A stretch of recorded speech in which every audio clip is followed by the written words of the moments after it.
Magandang buhay mga paps, welcome back sa aking munting channel, si Mang Bonsai at iba pa.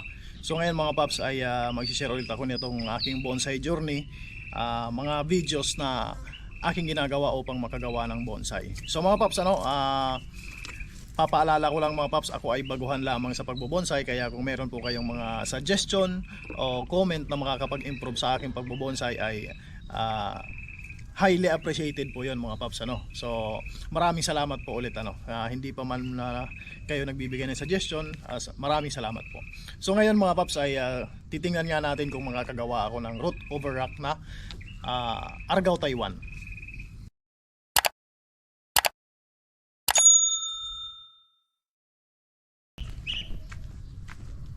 So ito mga paps yung isa sa mga unang gawa ko. So ayan, dito ko siya pinakapit sa bato na to, nilagyan ko po yan. Actually nung pinakapit ko po yan dyan, binalot ko siya ng plastic. Tulad yan, meron pang plastic. Tapos tinanim ko po direkta sa lupa. Kaso dadalawang roots lang yung nag-survive, dahil siguro po mga paps sa init, mainit yung panahon, tapos mainit yung bato. Yung mga maliliit na roots ay hindi nagka-survive. So dalawa lang. So hindi ko alam kung magagawan ko pa yan ng paraan, pero tingnan natin sa mga susunod na videos sa mga susunod na panahon kung magagawan ko pa ng paraan yan para mapadami yung roots. So yan po yung isa. Tapos tingnan po natin yung isa. So ito mga paps yung isa pang root over rock na ginawa ko, or rock clasping.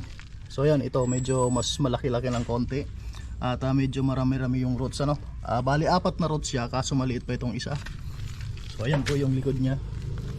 So halos nakadirekta na rin po yan mga paps sa lupa, kaya mataba at pinapa-wild ko pa para bago ko i-workshop ulit. Argao Taiwan na rock clasping o root over rock. So ganyan po yung plano ko. Meron po akong naka-ready na bato na pagpapakapitan ng Argao Taiwan. So ngayon titingnan ko muna mga paps yung material kung pwede nang pakapit sa bato. Sana makagawa tayo ng another ganyan. So ayan po mga paps, titingnan natin itong Argao Taiwan na galing sa cuttings. So actually mga paps, galing po ito sa cutting na yung pinakita ko dati na malaliit na cutting, yung mga murang-mura. Tulad po nito, ganito lang kalalaki yan. Tapos 1 year ko na po siya ditong tinanim. Ayan, sinilip ko po yung ugat niya kung pwede na. Sa tingin ko ay meron pa yan dyan mas malalaking ugat. Kung wala naman ay titingnan natin kung ano magagawa natin dito sa material na to. So ayan po siya, bali ito po mahaba dati, pinutulan ko ng konti para makita yung roots. Ito yung pinutol ko.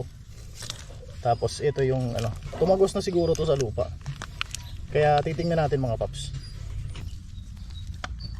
So ayan po mga paps, ang unang gagawin ko muna ay puputulan ko muna nitong kanyang katawan dahil sobrang haba na. Tapos bubunutin ko po yan dyan mga paps para makita ko yung roots. So nakikita ko naman dito sa baba na may tumagos na. So sa tingin ko ay pwede na itong pang rock clasping. Yan, pinutol ko muna yung main trunk na napakahaba. So ito po ay gagawin kong cuttings. Itatanim po natin to para makapagparami.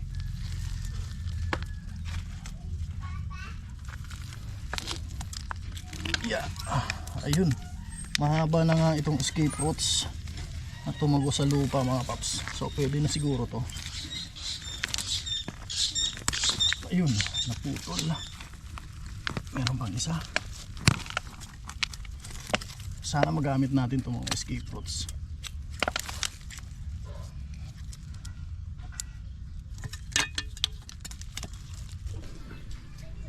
So ayan po mga paps, ito na po yung nakuha kong material. Yan nga, at may mga escape roots. So sa tingin ko ay pwede na itong pang rock clasping. Ito rin yung cuttings na gagawin ko. Nakuha ko rin yan dyan. Tapos dito meron akong mga bato po rito. Susubukan ko kung maipapakapit ko siya rito mga paps. So sa tingin ko tamang tama yung laki niyan. Ayan. Tingnan ko kung pwede siyang ipakapit dyan. So ngayon po mga paps ay bubunutin ko muna to. Pinatong ko lang naman to rito maliit na to. Titingnan natin kung makukuha natin itong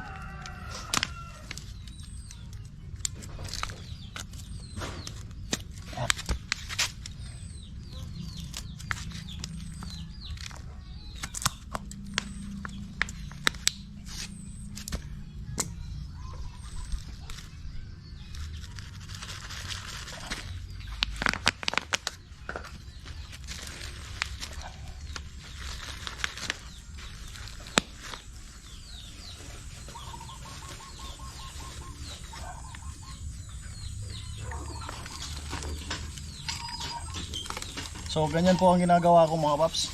Naglalagay ako ng extension sa itaas para humaba yung roots na magagawa niya, no? Kung hindi kaya ng training pot, ilalagyan ko po ng extension para mas mahaba.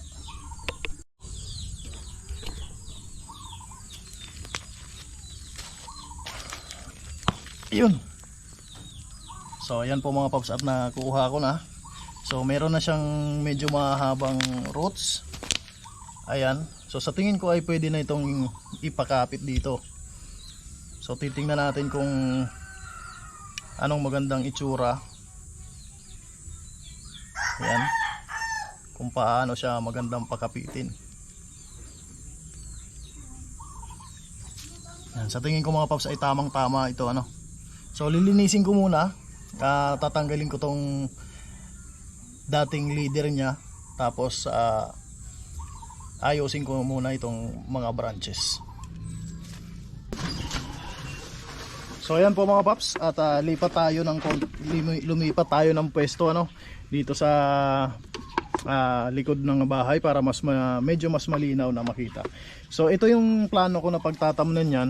Bali ang plano ko mga paps ay itatanim ko pa rin yung bato na yan, no? Kasama yung bato, itatanim ko siya ng buo dito sa training pot na to. So meron na po yung butas, nilagyan ko ng butas. Recycled lamang po para hindi pa magastos, ano, habang hindi pa tayo nakakabuo at nag-uumpisa pa lamang na mag-train.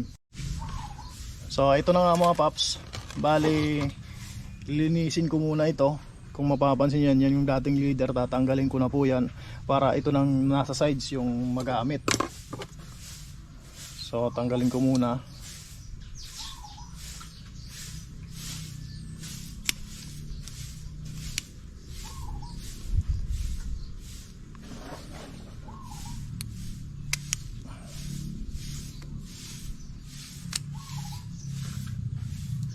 Napakagandang material po ito mga paps. Ito yung kalimitang ginagamit kasi napapaliit yung dahon masyado, ano, maganda at napapaliit yung dahon. Tapos ano rin, sustainable din, ano, maganda ring, madali ring mabuhay.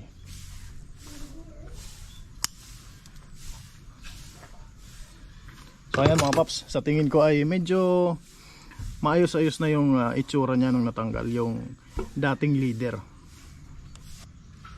So ngayon po mga paps ay susubukan ko na siyang ilagay dyan sa bato, ipakapit kung ano yung magandang itsura, at hindi ko muna puputulan itong kanyang mga branches para makita ko kung ano yung mas maganda. Mamaya pag nakakapit na, tsaka ko puputulan. So susubukan natin dito sa bato na to.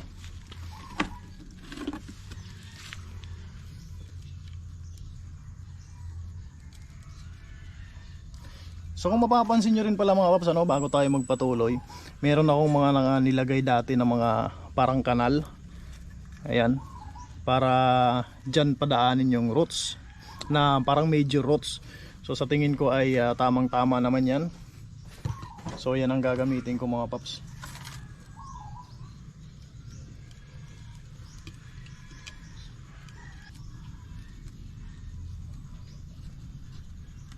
Ay shit.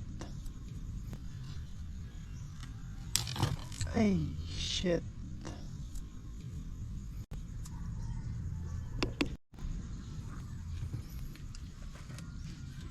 So mga paps, nagkaroon ng konting problema.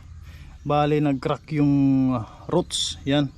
So meron pa rin namang ibang maliliit, kaya pwede pa rin namang gamitin. So tatanggalin ko na siguro itong malaki na to para mas malinis, ano. Yung maliliit na lang yung gagamitin ko. So kaya minsan ay dahan-dahan po tayo sa pag bend ng roots, lalo pag ganito na medyo magulang na. Yan, sayang at malaki na sana. So naputol. Ito na lang maliliit yung gagamitin ko. Di bale meron pa rin naman na natira. So ganyan po yung naisip ko mga paps, ano. So ganyan mga paps, tatalian ko muna siya ng goma para ma-fix muna itong pinaka puno niya.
So ayan na po ang itsura niya ngayon mga paps, nung natalian ko na.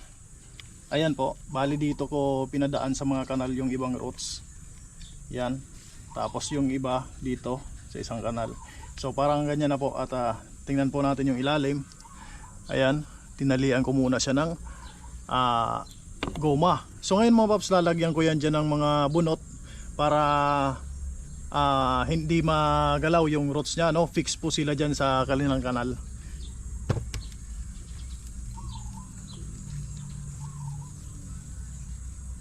Para maisiksik ano yung roots doon sa kanal.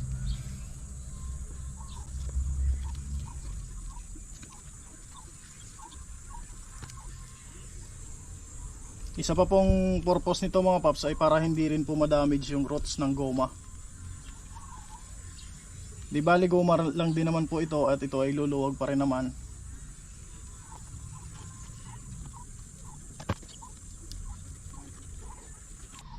So ayan na po ang itsura niya mga paps. Yan. So para pag lumaki yung roots ay hindi po ma-damage nitong tali, yan nilagyan ko po ng goma. So di bale elastic naman yan at hindi naman ganun kahigpit yung pagkakalagay ko ng tali, kaya luluwag pa rin naman yan pag lumaki yung roots. Ayan po siya mga paps. Yan po may kanal. So yun. Ngayon ay magpuputol muna ako mga paps nitong mga sanga. So hindi ko muna puputulin ng sobrang iksi ano mga paps, para makapagpili pa ako ng mga sanga next time. So ngayon mga paps ay puputulan ko nga siya ng sanga para maka-adapt ka agad sa kanyang bagong pagtataniman at maka-recover ka agad. So itong mahaba na to hindi ko muna sasagarin sa baba. Hanggang dito muna sa may buhay na shoots para meron pa siyang i-feed. So puputulan ko muna dyan, ganyan. Tapos dito naman, dito ulit sa may dalawang shoots na buhay. Yan. Para sakali mang magda-dieback siya ay hindi ganun ka iksi ng dieback ano mga paps. Kung sakaling mag-dieback, meron pa tayong pagpipilian. So ito putulan ko lang konti. Yan. So dito, puputulan ko rin dito muna. So yan muna mga paps, parang nag-defoliate na rin ano. So yan muna siya ngayon. So sana mapaganda natin to ano. Kung meron pa kayong suggestion mga paps, may napansin kayong maganda, mas maganda ay i-comment nyo lang mga paps sa baba para tingnan natin kung magagawa natin next time. So yan, sunod mga paps ay itatanim ko na siya. So yun mga paps,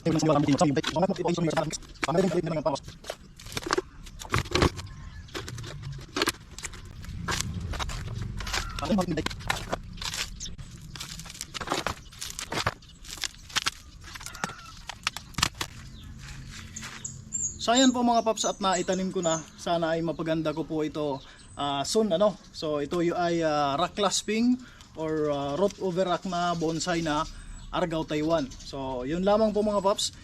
Sana po ay nagustuhan nyo itong video na to. Sana ay umabot nga tayo sa time na maipapakita ko ulit ito sa inyo na mas maganda na ano mga paps. So kung meron po kayong suggestion mga paps, meron po kayong comment dito sa aking ginawa, iwanan nyo lang po dyan sa comment section at titingnan po natin yan kung ano po yung magagawa natin. So once again po, iimbitahan ko kayo na sumuporta at isubscribe itong aking channel para mas lumawak pa at mas marami pa po tayong maabot.